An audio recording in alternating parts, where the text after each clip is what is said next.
Hello everyone and welcome back to another video. So in today's video I'm going to show you how to set your home address in Waze. So saving your home address in Waze makes it easier to start navigation home without entering the full address every time.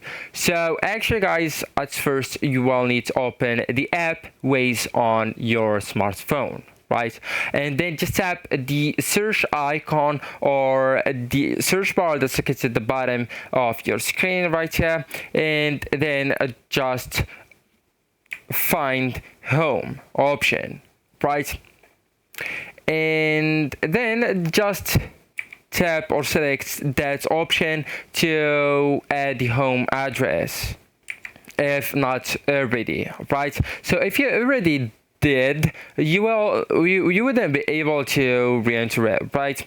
So if not, you will need to tap home and then just enter or set up your home address right there, right? And select the correct location from the search results, and then just confirm that the location is accurate, so Waze will save the address as your home location.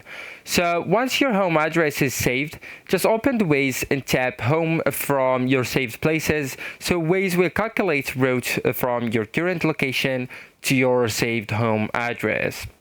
And for privacy, avoid sharing screenshots or other information that reveals your exact home address. So actually guys, that's it. This is the end of the video. If you found that video helpful, don't forget to like, subscribe and share it with your beloved ones, and thank you so much for watching.